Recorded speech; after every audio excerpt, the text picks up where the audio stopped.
Hola, en este vídeo vamos a ver lo que son los pronombres y los adjetivos demostrativos.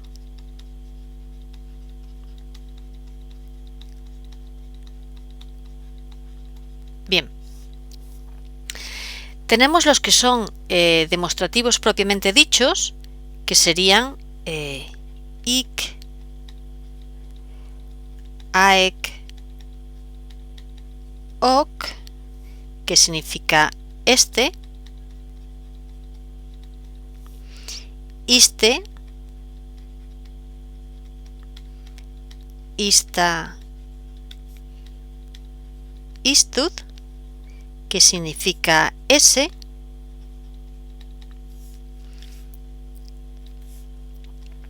en el caso de que sean pronombres, porque si son adjetivos ya sabéis que van sin acentuar. Ille, illa, illud, que significa aquel. Bien,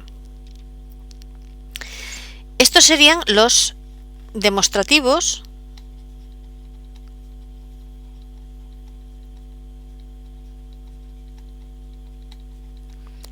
propiamente dichos.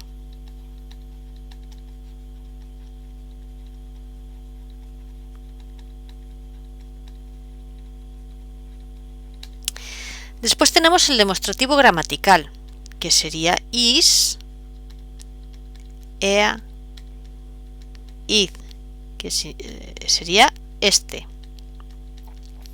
que este sería el demostrativo gramatical.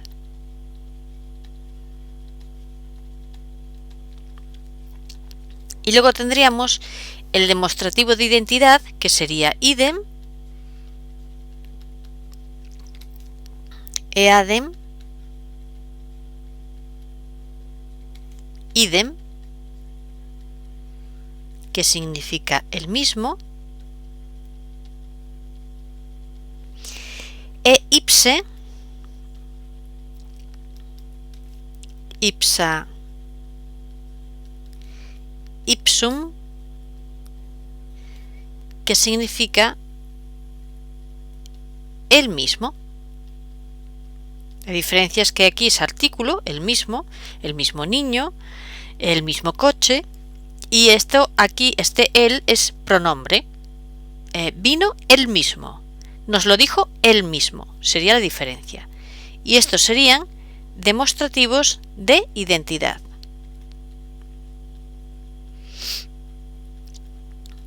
Bien, veremos ahora cómo se declina cada uno de ellos y cuáles son sus funciones y en qué se diferencian unos de otros, porque como podéis ver, is, ea, id se traduce como este, pero ik, aek, ok también se traduce como este, de manera que vamos a ver las diferencias entre ellos. En cuanto a cómo se declina, por ejemplo, el caso de ipse, ipsa, ipsum, o idem, eadem, idem, veis que, por ejemplo, ik, aek, ok es muy sencilla la declinación, ya lo veremos, pero por ejemplo, iste, ista, istud, como veis, son como si fueran adjetivos de tres terminaciones. El primero sería para el masculino, el segundo para el femenino y el tercero sería para el neutro. Y lo pongo aquí arriba porque me refiero a todos estos. Quiero decir que ik sería el masculino aquí sería iste, aquí sería ille, aquí is, aquí sería idem y aquí ipse. Bien. ¿Cuál es lo único que puedo remarcar aquí? Pues, por ejemplo, el caso de idem, eadem, idem. Porque vemos que aquí todos dependen de las terminaciones y las terminaciones están al final. O sea que cuando lo declinemos, digamos que hay una base que sería una raíz, que sería, por ejemplo, en este caso aquí, y lo único que cambiaría sería la última letra. Bien, en el caso de idem, eadem, idem, la única parte no variable es el dem y lo que cambia es lo anterior y es esta parte, la que indica en qué caso va, ¿de acuerdo? Solamente como apunte a la hora, para que no haya dudas a la hora de declinar, ¿vale? Así que vamos a comenzar con los demostrativos propiamente dichos. En primer caso con ik, aek, ok. Bien, vamos a proceder entonces, como os he dicho antes, a ver los primeros demostrativos propiamente dichos, que sería ik, aek, ok, que significa este. Sería, vamos a ir declinándolos, pues primero el singular. Sería ik, aek, ok, que sería el neutro. No hay vocativo. Así que ahora sería el acusativo, que sería unk, ank, ok, porque recordad siempre que en los neutros, nominativo, vocativo y acusativo siempre se hacían iguales. ¿De acuerdo? El genitivo sería uius para los tres géneros. ¿De acuerdo? El dativo sería uic también para los tres géneros. Y el ablativo sería ok, ac, ok en masculino, en femenino y en neutro. Como veis, aunque no se parece mucho, aunque no se parece a lo que hemos dado hasta ahora de declinación, sí es cierto que guarda cierta semejanza, en el sentido de que, por ejemplo, en el femenino se utiliza la vocal a, en el que el masculino aquí tenemos, en vez de tenemos unk, ¿de acuerdo? Y en el neutro, pues que se utiliza la misma forma, tanto para el nominativo como para acusativo. Veamos cómo sería ahora en plural. En plural sería i, ac, no, perdón, ae, aec, os, as, aec para el acusativo, orum, arum y orum para el genitivo plural. Y luego is para el dativo y el ablativo. Sería lo mismo para masculino, para femenino y para neutro. En cuanto a usos que se puede decir, pues que ik es el demostrativo de la primera persona. E indica vamos a ponerlo aquí, ik es un demostrativo de la primera persona, e indica un objeto que está próximo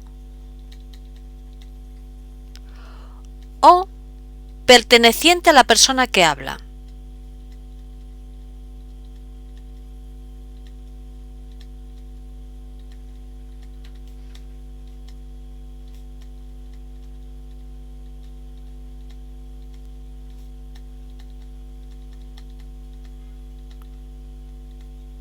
¿De acuerdo? Es decir, que se puede utilizar aec manus como esta mano, pero si la mano es del que habla, también se puede traducir como mi mano, o se puede entender como mi mano. O, por ejemplo, si decimos y mores, se puede traducir como estas costumbres,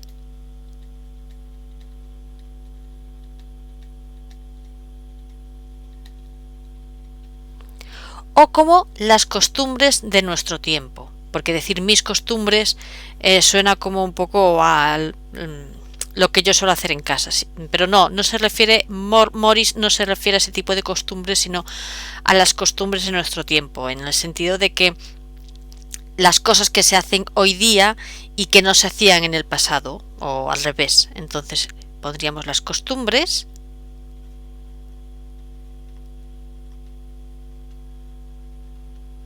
de nuestro tiempo.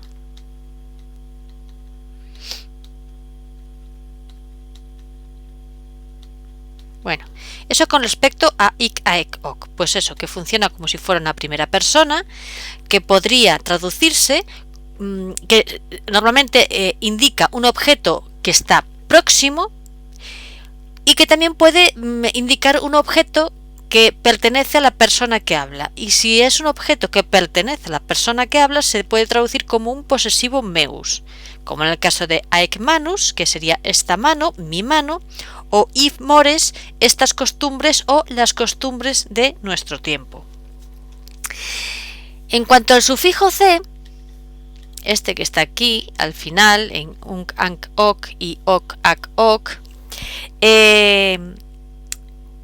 se encuentra también en otros casos que en estos que están indicados, sobre todo en los autores preclásicos. Quiero decir que muchas veces en los autores preclásicos aparecen en su forma llena. Digamos que esta es una forma en la que acabó, pero que había una forma llena que era C. ¿Qué quiere decir? Que podéis encontraros en vez de os, a ver, significa que los autores preclásicos tendían mucho a poner esta forma de la C al final. Es decir, que podíamos encontrarnos con esto, osk, ask, ¿no? Que fue cayendo con el tiempo. Pero que en autores preclásicos podemos encontrarnos con esto, con la forma osk. En autores preclásicos, repito. Pero no solo eso, sino que incluso podemos encontrarnos con la forma llena, que sería oske,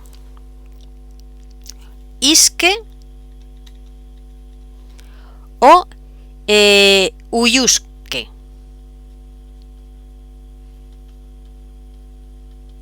Esto ya es más avanzado. Así que, resumiendo,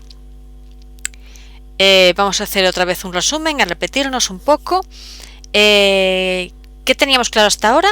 Que ik, aek, ok indica algo que está próximo, es decir, esta mesa, este perro, o algo que es perteneciente a la persona que habla, con lo cual lo podemos traducir como meus, mea, meum, es decir, aquí tenemos el ejemplo, aec manus, esta mano, y si es la mía, pues ya digo mi mano, lo puedo traducir tranquilamente como mi mano. Y mores, lo mismo, estas costumbres o las costumbres de nuestro tiempo. Y después la otra cosa a remarcar es que el sufijo c se encuentra también en otros casos que no son solamente estos que vemos aquí, unk, anc, ok y uik, ok, ac, ok. No solamente en estos casos, sino que se encuentra en otros casos también, además de esos, como por ejemplo en acusativo plural. Aquí tenemos que podemos encontrar osk, por ejemplo, o ask.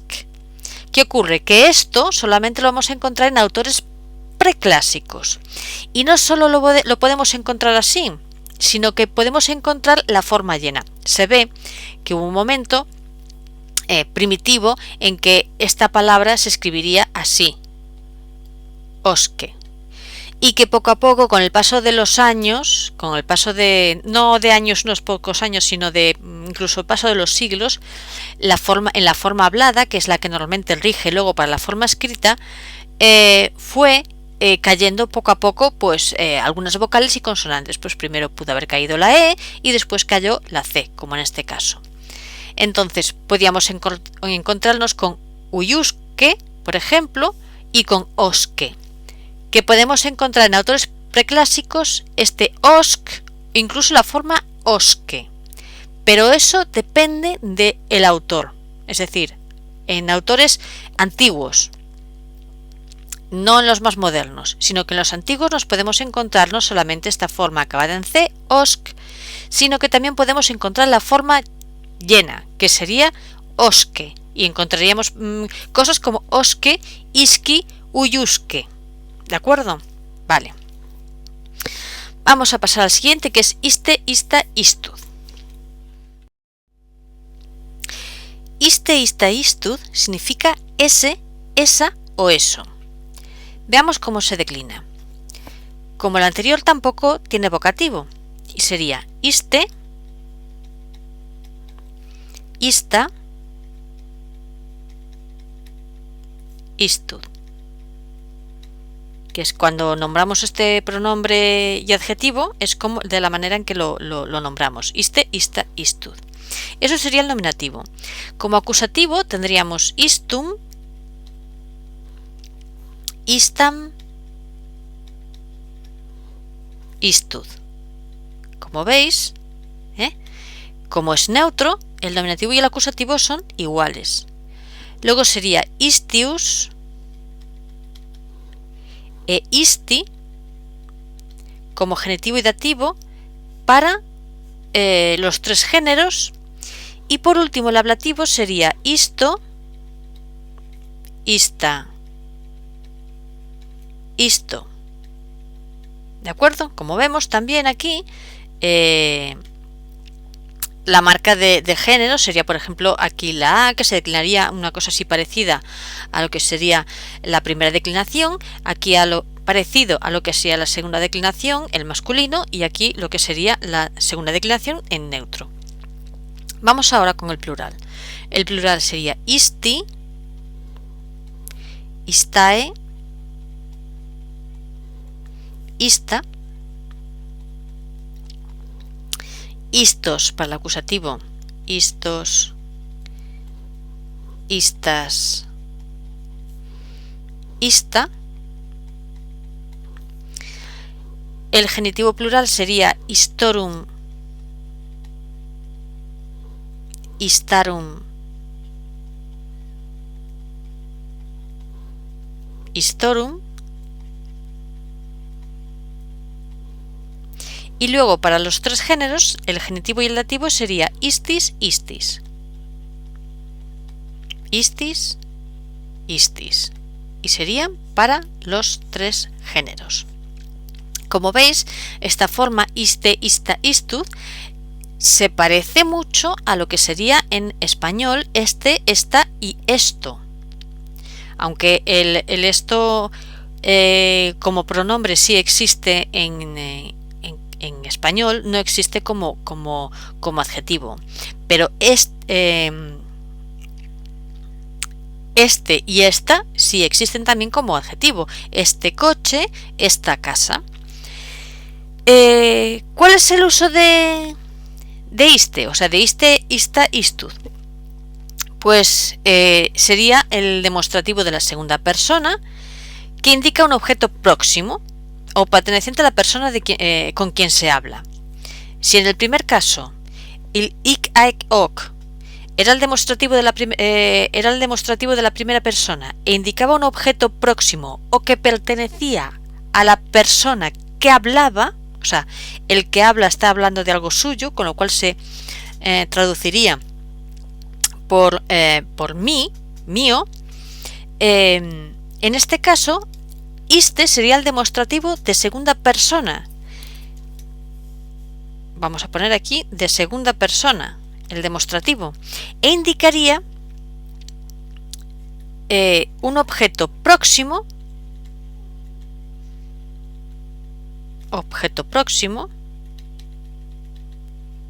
no tan próximo como en el de ik, aek, ok, porque aquí, aunque se parece mucho al este, esta, esto, se traduciría como ese, esa, eso. Aquí la traducción sería ese, esa, eso, tanto adjetivo como pronombre, así que no le voy a poner el acento, la tilde. Ese, esa, eso. Entonces indicaría un objeto próximo, no tan próximo como el anterior, porque era este. Este perro es un perro que está a mi lado, está cerca de mí. Ese perro es un perro que está un poco más lejos. Entonces sería un objeto próximo o un objeto que sería un objeto perteneciente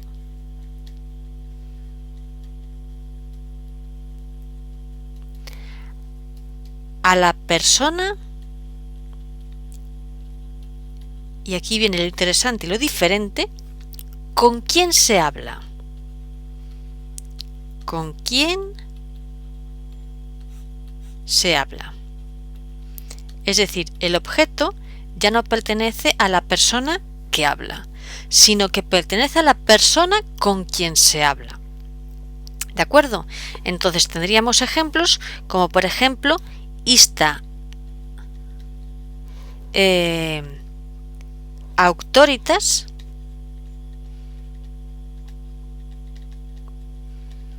que sería esa autoridad tuya.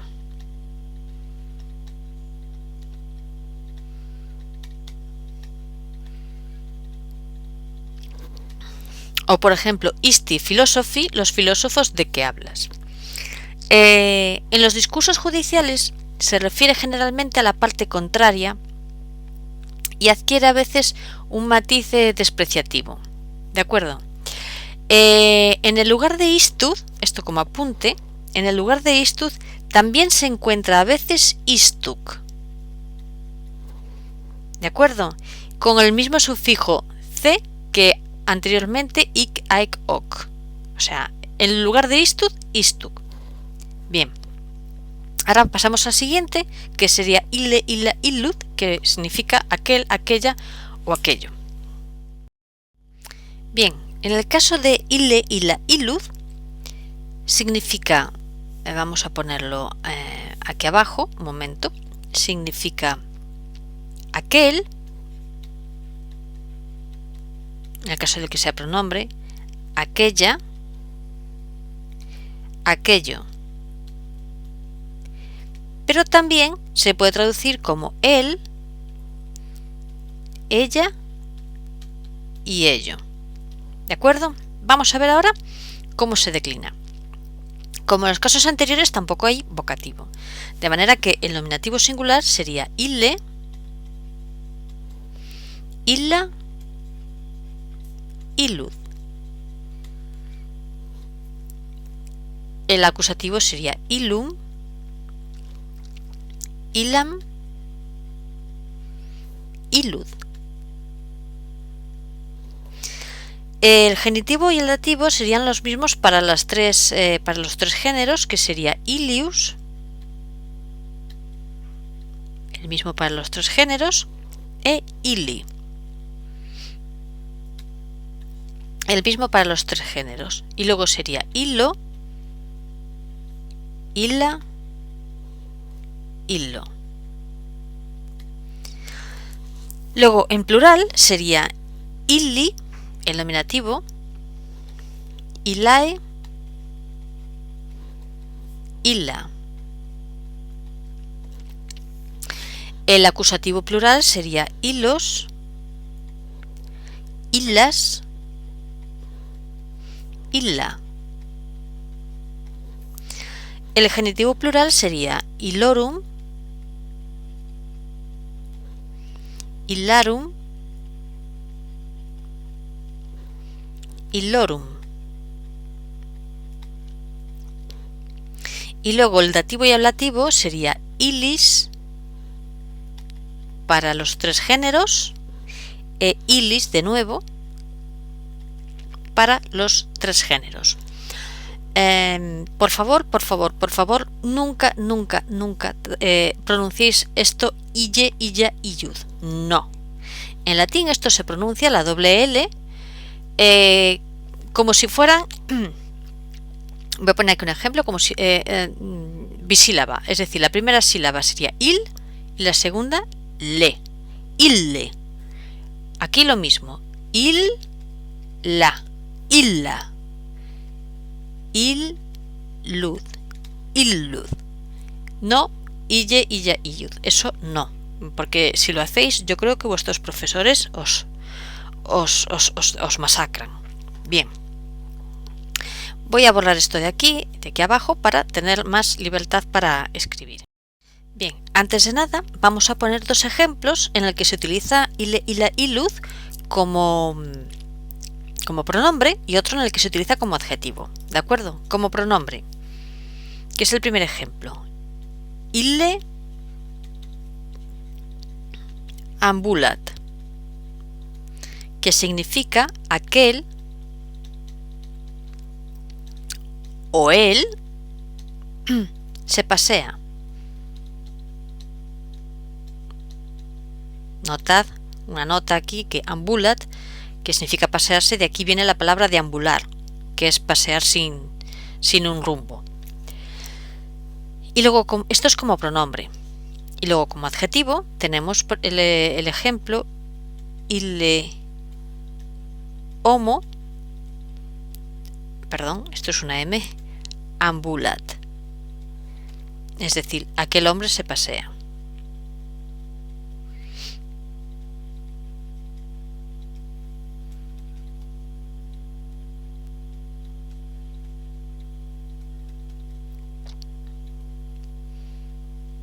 Como veis, aquí aquel es un adjetivo porque acompaña un sustantivo que es hombre, lo mismo, ille es un adjetivo que acompaña al sustantivo que es homo, mientras que aquí ille es un pronombre que hace la función de sujeto de ambulat.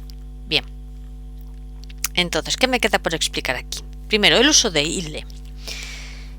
Si en los anteriores casos, tanto ik, aik, ok, como iste, ista, istud, eran demostrativos, uno de la primera persona y el otro de la segunda, en el que ik, aik, ok hacía referencia a un objeto próximo o que era o que pertenecía a la persona que hablaba, y en el caso de iste, ista, ist, un objeto próximo, menos que el anterior, en vez de ser este era ese, un objeto próximo o que pertenecía a la persona con quien se habla, ille es el demostrativo de la tercera persona e indica indica los objetos de que se habla o que están alejados de las personas que hablan. ¿De acuerdo? Es decir, un objeto, o sea, se remarca la posición del objeto, que es un objeto que está alejado, es decir, puede ser un objeto del que se habla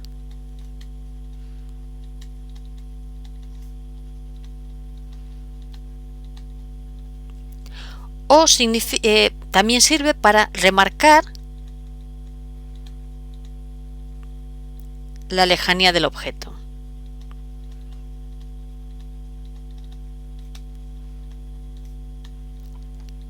Señalando un objeto que está lejos, alejado de la persona que habla. Ille también se usa como pronombre personal de tercera persona, sobre todo en nominativo. En este caso, como él, ella, como pronombre personal. Se utiliza también como pronombre personal,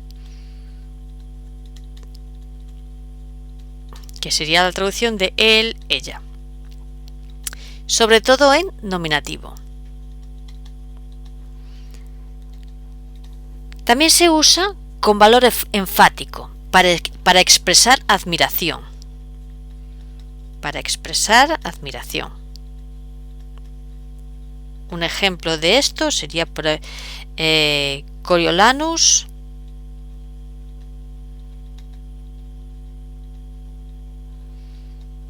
ille, que se traduciría como aquel famoso Coriolano.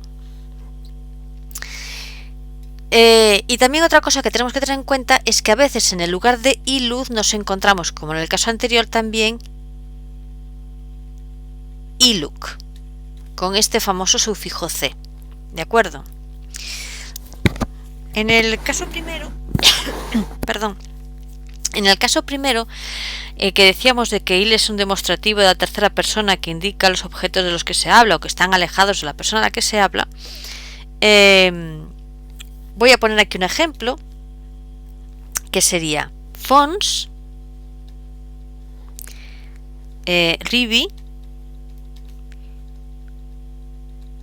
uius in illa vale situs est, que sería la traducción: la fuente de este río,